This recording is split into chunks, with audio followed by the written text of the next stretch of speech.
Yes, hello students. बेटा we are going to do exercise 7.3. वैसे मैंने इसका क्वेश्चन नंबर 1 डिस्कस करा दिया था, ये हमारा हो गया था इन गूगल मीट पर। गूगल मीट में आते ही कितने बच्चे हैं हमारे? हार्डली 20 to 25 बच्चे आते हैं। बाकियों को नींद प्यारी है, उन्हें पता ही नहीं है वो कौन सी दुनिया में है, पता नहीं, और बड़े इनोसेंट होकर के जवाब दे देते हैं बच्चे। हमें मालूम ही नहीं था, हमें पता ही नहीं था, हम बेखबर थे। चलो anyhow I am going to do ये 7.3 एक्सरसाइज क्वेश्चन नंबर 1। और मैंने पहले भी बता रखा है, हम जो स्टेटमेंट एज इट इज लिखी हुई होती है, जो सम लिखा हुआ होता है, उसे एज इट इज उतार करके उसे हेडिंग क्या दे देते हैं? उसे हेडिंग दे देते हैं गिवन। गिवन में वही सब बातें लिख देनी है जो क्वेश्चन में हैं, और जैसे ही वहां लिख देते हैं शो दैट, उस वाले को हम क्या लिखते हैं? To prove. उसको हेडिंग देते हैं हम टू प्रूव। ठीक है, अब हमने प्रूफ करना है। अब दो चीजें तो हमने कहाँ से उतार ली? क्वेश्चन में से। अब ये कहोगे प्रूफ कहाँ से उतारूं, प्रूफ किधर से लाऊं? तो प्रूफ के लिए मैंने पहले ही यहाँ पर बता भी रखा है और फिर बता रही हूँ कि रीड फर्स्ट लाइन। सबसे पहले उसी फर्स्ट लाइन को ही रीड करना शुरू कर दो। तो यहाँ फर्स्ट लाइन में क्या लिखा है? Triangle ABC and DBC are two isosceles triangle.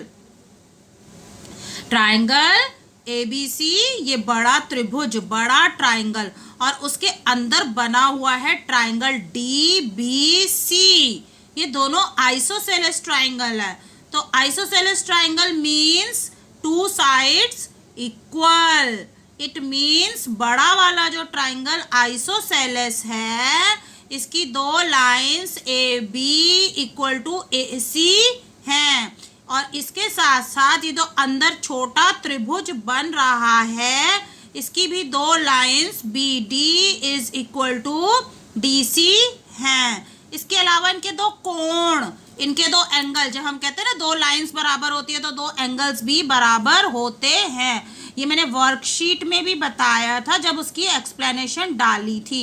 It means कि ये पूरा एंगल और ये पूरा एंगल ये आपस में बराबर होंगे। ये दो लाइंस बराबर हैं, इसलिए ये दो एंगल्स भी बराबर होंगे।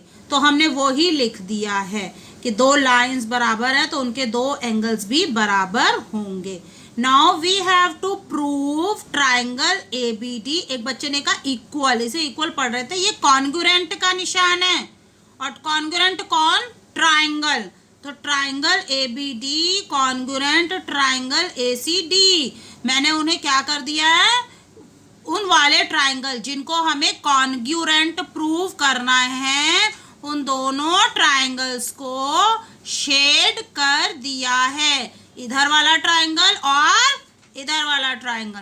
अब ये वाले त्रिभुज जो इस तरफ है, इसमें कौन कौन सी लाइंस हैं? एक लाइन ए बी, दूसरी लाइन बी डी, और तीसरी लाइन ए डी। इसी प्रकार इधर वाले ट्राइंगल की तीन लाइनें कौन कौन सी हैं? ए सी, सी डी और A D. A C, C D और ए डी। अब इनमें आपस में जरा कंपैरिजन करके देखो। सबसे पहले तो ढूंढ लिया करो कॉमन लाइन, कॉमन भुजा, कॉमन साइड। कॉमन साइड कौन सी वाली दिखाई दे रही है हमें? एडी। एडी एक कॉमन दीवार के रूप में है। जैसे घर होते हैं ना, और उनकी दीवार एक कॉमन घर होती है। जब मिले हुए घर होते हैं तो दीवारें मिली हुई होती हैं। तो इसी प्रकार इन दो ट्राइंगल्स में ये दीवार कॉमन है, ये लाइन कॉमन है। तो हमने पहले तो लिख दिया, जब इन दो त्रिभुजों में कंपैरिजन करेंगे तो सबसे पहले कॉमन। दूसरी क्या आ गई? दूसरी ये वाली, इस वाले त्रिभुज की ये वाली लाइन परली साइड वाले ट्राइंगल की इस लाइन के बराबर है। इधर वाला, उसकी ये लाइन इधर वाले की इस लाइन के बराबर है। ए बी जो है वो ए सी के बराबर है। कैसे पता? ट्राइंगल एबीसी आइसोसेलेस है, इसलिए तो हमने वो ही लिख दिया A B is equal to A C and also B D is equal to D C. ये नीचे जो छोटा त्रिभुज बना हुआ था ये भी आइसोसेलेस था। तो by S S S rule A B D is congruent to triangle A C D. अब जो दो त्रिभुज कॉन्ग्रुएंट हो जाते हैं तो उनके बाकी के बचे हुए बॉडी पार्ट्स भी बराबर होते हैं। यानी इस वाले ट्राइंगल का ये वाला एंगल देख रहे हैं ध्यान से, ये वाला ट्राइंगल परली साइड के इस एंगल के इक्वल होगा।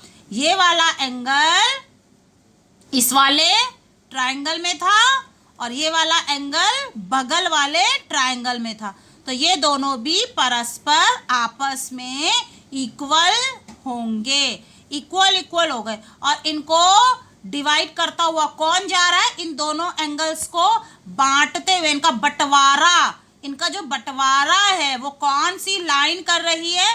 Line A D, line A D इनका बंटवारा कर रही है। तो इसका मतलब क्या हो गया कि A D line, line A D bisect angle A, बंटवारा कौन कर रही है? ए डी, और किसका हो रहा है? एंगल ए का। तो इस लाइन को कैसे कहेंगे कि A D bisect angle A. तो ये एंगल और ये एंगल परस्पर बराबर हो गए by C P C T. मैंने यहाँ लिख भी दिया है। अब मैंने चित्र बना लिया सेकंड पार्ट के लिए, दोबारा फिगर बना लिया है। अगेन वही वाला ए बी सी, अंदर है डी बी सी और ये पॉइंट पी है। लेकिन अब पहले और अब में क्या अंतर है? पहले हमने आधे आधे त्रिभुज लिए थे, ऊपर अपर पार्ट लिए थे त्रिभुजों के।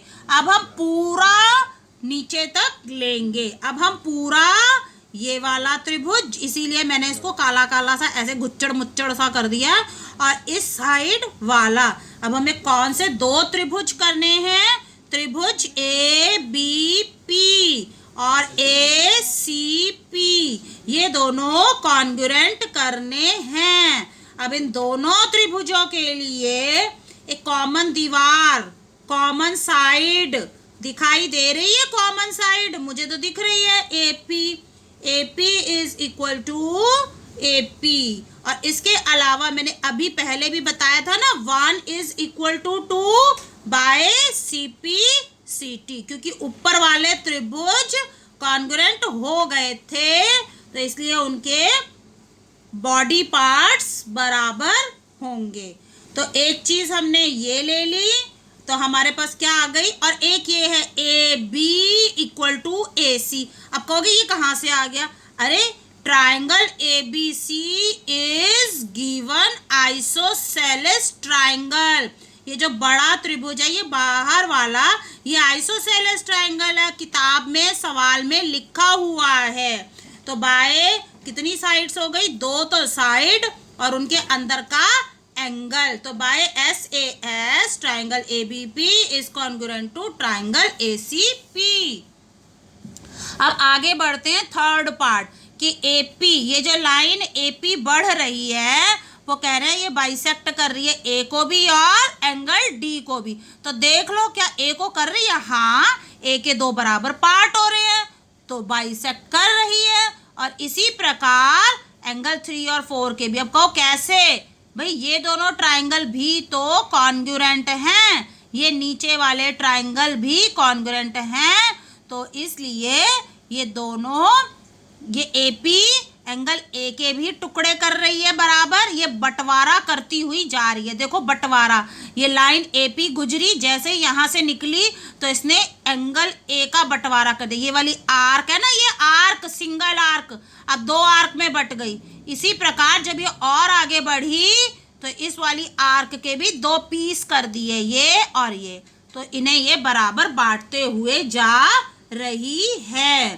ठीक है।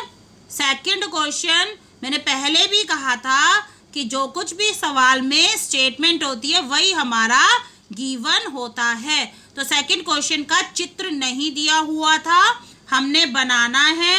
कौन सा ट्रायंगल बनाना है? आइसोसेलेस ट्रायंगल बनाना है। उसका नामकरण क्या करना है? ABC, और उसमें एक एल्टीट्यूड यानी 90 डिग्री का एक एंगल बनाती हुई एक लाइन ड्रॉ करनी है। एक लाइन ड्रॉ करनी है जो कितने डिग्री का एंगल बनाए? 90 डिग्री का एंगल बनाए। तो अब ये हमारा चित्र हो गया, ये हमारा फिगर हो गया। अब इस चित्र की क्या खासियत है? इस चित्र में क्या क्या बातें हैं?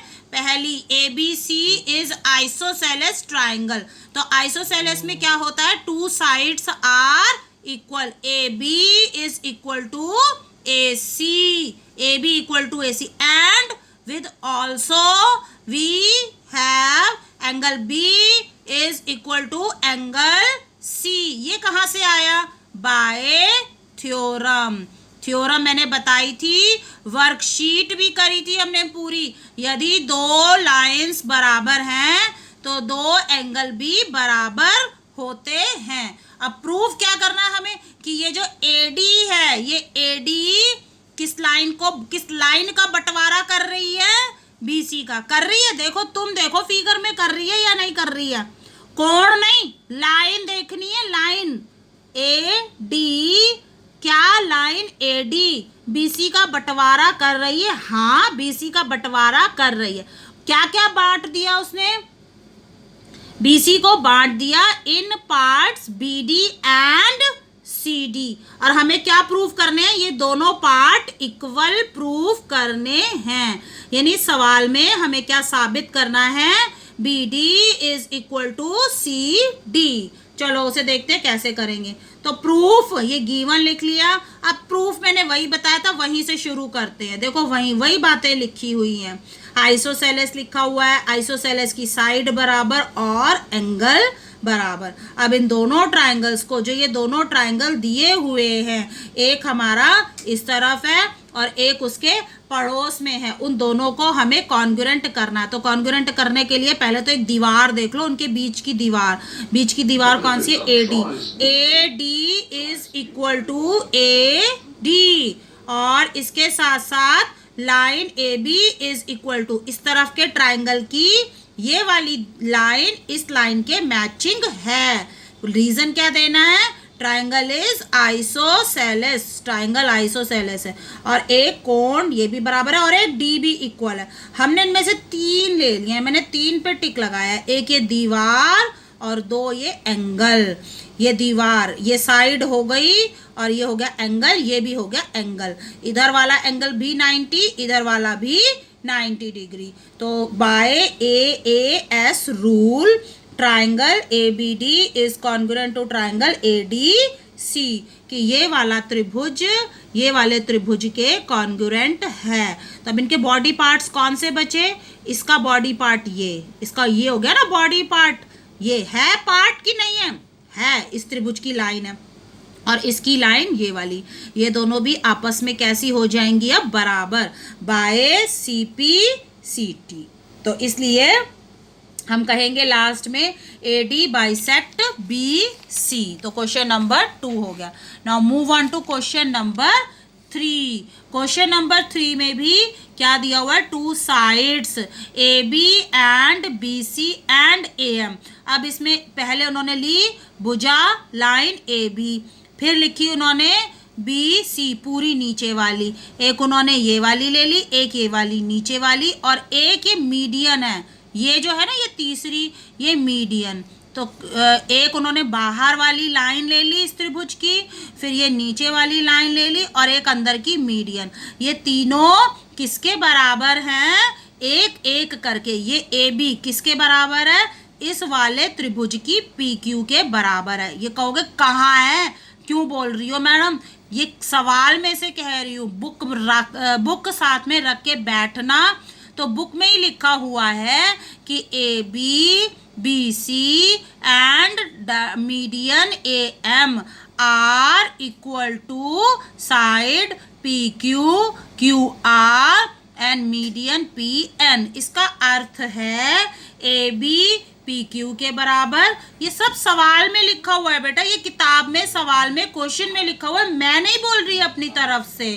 तो ये लिखा हुआ है सवाल में, ये लिखा हुआ है और ये लिखा हुआ है, यानी सवाल में कहा हुआ है ये लाइन इस लाइन के बराबर, नीचे वाली लाइन इस नीचे वाली लाइन के बराबर और मीडियन मीडियन के बराबर है। ये तीनों कहाँ से लिखी हैं हमने? क्वेश्चन में से, सम में से क्वेश्चन में से। अब now taking second part only, इनमें से बाकी अभी दो को फिलहाल छोड़ देते, इनका काम नहीं है। हमने बीच वाली मिडल वाली को ले लिया, B C equal to Q R. इसको अब इसमें कुछ चेंज करेंगे, इसमें हम कुछ घपला करने वाले हैं। क्या करेंगे?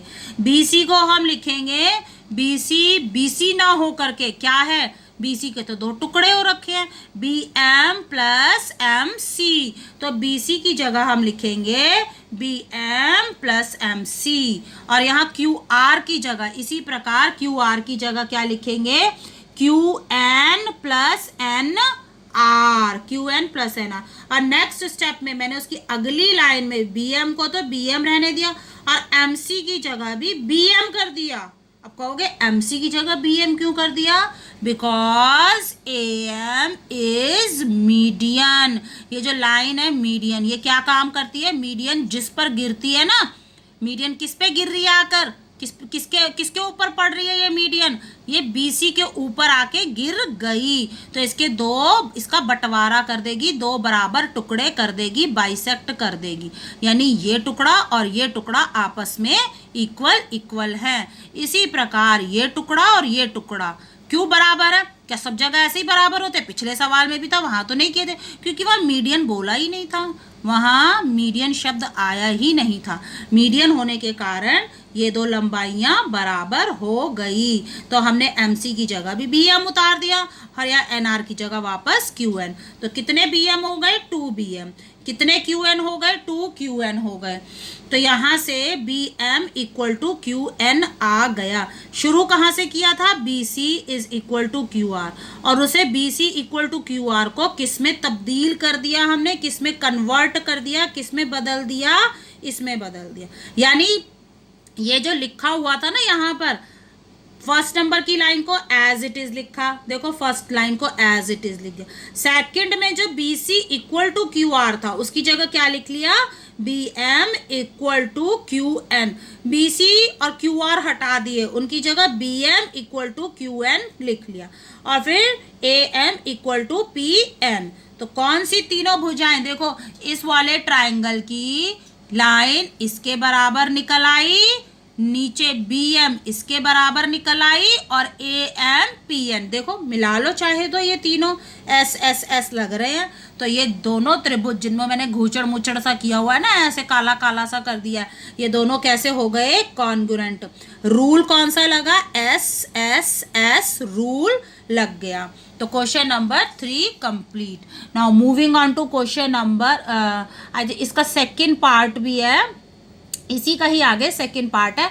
अब हमें मेन जो ट्राइंगल है, बड़े ट्राइंगल ABC और PQR, उनको भी कॉन्ग्रुएंट करना है। जो बड़े ट्राइंगल है, ये देख रहे हो, ये वाले बड़े ट्राइंगल, ये बाहर वाले, अभी तो हमने उनके अंदर के जो पोर्शन थे उन्हें कॉन्ग्रुएंट किया था, अब हमें मेन ट्राइंगल कॉन्ग्रुएंट करने हैं। तो क्या इनके कुछ बॉडी पार्ट्स मैचिंग हैं? देखो एक मैचिंग तो मिल गई हमें, AB इक्वल टू PQ, ये दिया हुआ है। दूसरा BC इक्वल टू QR, ये भी दिया हुआ है। और तीसरा मैं कह देती हूँ कि angle B equal to angle Q। अब कहोगे ये कहाँ दिया हुआ है? एंगल तो कहीं नहीं दिया हुआ था, लेकिन ये किससे हो जाएगा? Bye CP/CT। जब छोटे त्रिभुज अंदर वाले त्रिभुज कॉन्ग्रुएंट कर दिए तो CP/CT से उनके बॉडी पार्ट्स बराबर होंगे।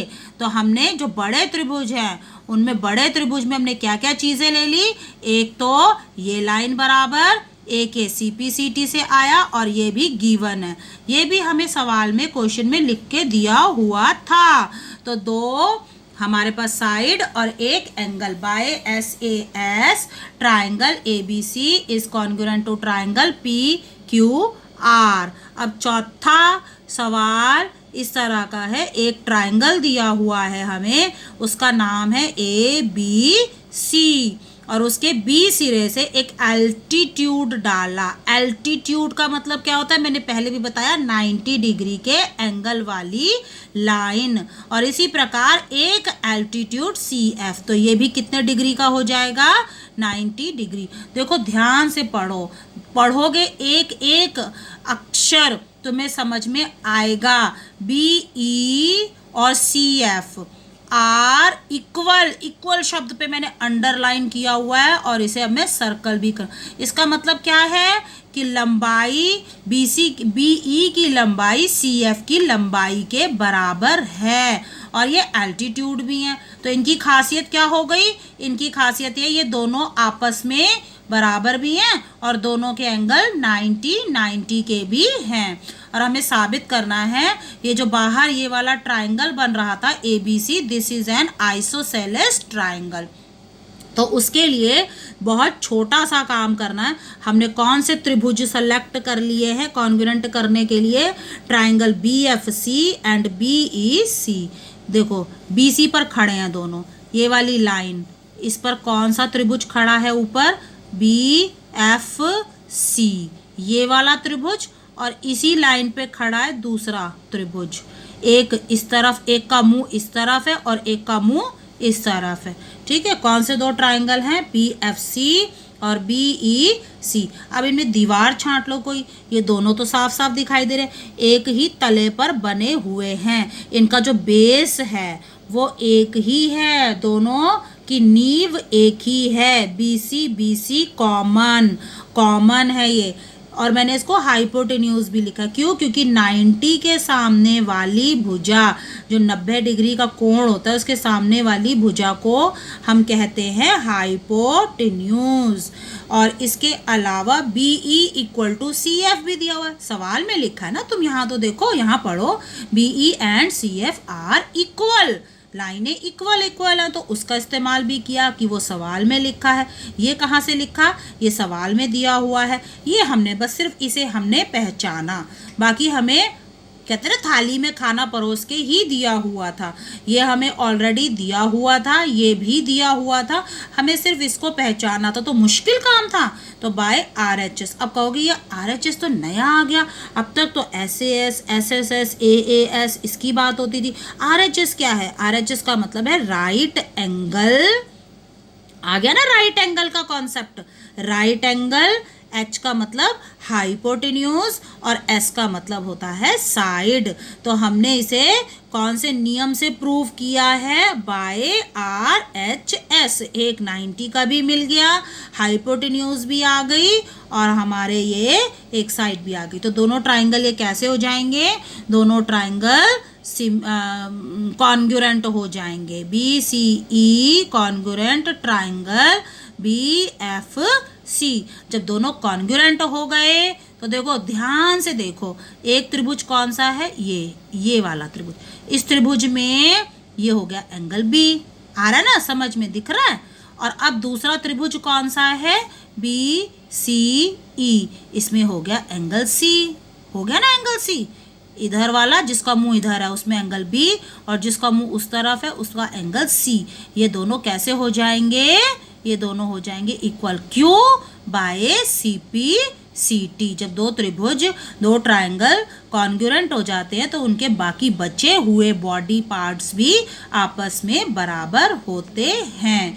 तो यहाँ से ये दोनों ट्राइंगल इक्वल आ गए बाय CPCT। और इनके इक्वल आते ही बताओ क्या कहेंगे हम, two angles are equal, it means कि ये जो ट्राइंगल है ABC, जो बाहर बड़ा ट्राइंगल बन रहा था, ABC इज आइसोसेलेस ट्राइंगल।